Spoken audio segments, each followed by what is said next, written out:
Hey, salut. Salut, tu connais pas la dernière? Vas-y, dis-moi. Eh bien dimanche, on a dîné en famille et ma soeur nous a enfin présenté son nouveau copain Antoine. Antoine est développeur Ouais. et donc alors qu'il s'efforçait de nous expliquer concrètement sur quoi il bossait, ma tante s'est réjouie d'avoir enfin un informaticien dans la famille pour réparer son PC perpétuellement rempli de virus. Oh là là, le pauvre. Je te le fais pas dire. Tu sais, je me disais, il faudrait peut-être bien expliquer une bonne fois pour toutes les différents métiers du numérique. C'est une bonne idée ça?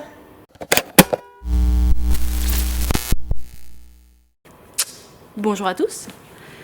Bienvenue dans ce premier numéro d'une longue série de capsules sur les métiers digitaux. Cette série de vidéos, elle a pour but de sortir des clichés, de vous présenter en profondeur un métier, ses débouchés, ses compétences, ainsi que les formations que l'on peut faire pour y parvenir. Aujourd'hui, nous allons nous pencher sur le métier de développeur. Parce que oui, quand tu annonces que tu es développeur, on s'imagine que tu vas taper de manière frénétique des lignes de symboles mystérieux toute la journée, ou que tu es la personne toute désignée pour réparer le PC de mamie. Détrompez-vous, le métier de développeur a plusieurs facettes et donc requiert des compétences et des affinités différentes. Et nous allons découvrir ensemble dans cette vidéo les différents aspects de ce profil. Suivez-moi.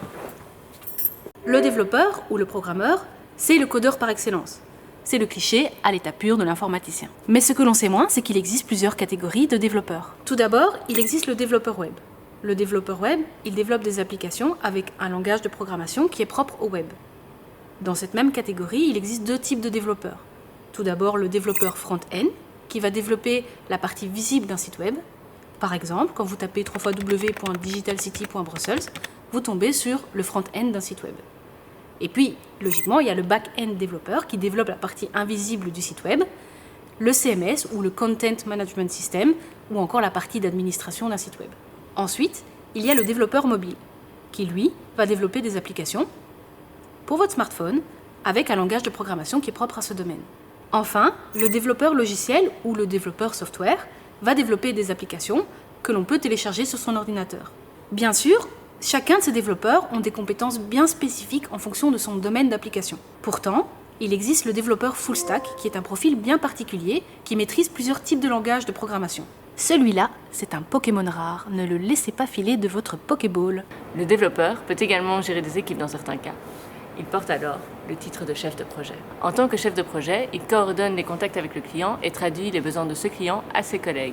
Ah, ce poète du code, celui qui réinvente nos sites web à travers un langage connu seulement de lui-même, le langage de programmation. C++, Java, JavaScript, Python, ces mots mystérieux ne sont pas les codes secrets que l'on murmure à travers la porte d'entrée d'une secte maçonnique. Non, ce sont les outils de travail du développeur. Il applique ce langage de programmation à travers les concepts de programmation et la logique algorithmique. Donc un développeur, c'est une personne qui a de la logique, mais c'est également quelqu'un de très débrouillard, qui a généralement fait ses armes sur des sites d'auto-apprentissage, ou a développé son propre site web, son propre logiciel ou encore son application. Aujourd'hui, le développeur, surtout celui qui est chef de projet, c'est quelqu'un qui est sociable, pédagogique et orienté client. Tout l'inverse du cliché un peu poussiéreux que l'on s'en fait. De plus, en Belgique, le développeur est bilingue, voire trilingue. Il maîtrise souvent, en plus de sa langue maternelle, la seconde langue nationale du pays, ainsi que l'anglais, qui est fortement prisé par les entreprises de développement.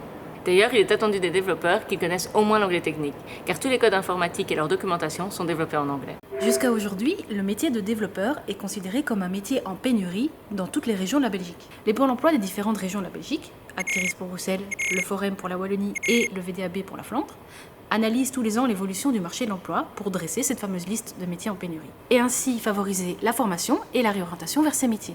Autant vous dire que tous les métiers du numérique sont depuis de nombreuses années bien classés dans cette liste. Mais oui, le numérique, il a le vent en poupe depuis les années 2000. Les entreprises se digitalisent de plus en plus et cherchent à recruter des profils compétents en informatique. Toutefois, pour l'instant, les formations n'arrivent pas à combler le fossé entre, d'une part, la demande de recrutement de la part des entreprises et d'autre part, la présence de profils compétents sur le marché de l'emploi. Et c'est particulièrement vrai pour le développeur. Faites le test, allez sur un site de recrutement du type LinkedIn ou autre et tapez développeur pour voir. Par conséquent, la région bruxelloise a mis en place des actions pour pallier au manque de candidats et ainsi pour éviter que les entreprises aillent chercher leur main-d'œuvre à l'étranger. Et cela passe par la formation. À Bruxelles, il est assez aisé de trouver une formation au coding. Il s'agit de l'une des formations digitales les plus en vogue et qui est d'ailleurs régulièrement évoquée dans la presse. Au niveau politique et public, tout est fait pour faciliter l'accès à ce type de formation. Que vous possédiez un diplôme ou non, que vous ayez peu de temps à consacrer à une formation, que vous soyez chercheur d'emploi ou employé, que vous désiriez une réorientation, une initiation ou encore un renforcement de vos connaissances en programmation, une infinité de possibilités s'offrent à vous. Très rapidement, dans ce dernier point, nous allons vous présenter une liste non exhaustive des formations en programmation que vous pouvez suivre à Bruxelles. Si vous êtes chercheur d'emploi et que vous n'avez pas le CESS, donc le certificat d'études secondaires supérieures, il existe les organismes d'insertion socio-professionnelle, ou les OISP, qui permettent d'acquérir des compétences en développement web en quelques mois. Il existe le CEF 2000, ensuite il y a Interface 3 à destination d'un public féminin, et puis il y a Intech Brussels pour un public néerlandophone. Par contre, si vous avez le CESS, plus de possibilités s'offrent à vous. Tout d'abord, il existe les hautes écoles, qui vous permettent d'obtenir en 3 ans un bachelier professionnalisant en informatique de gestion.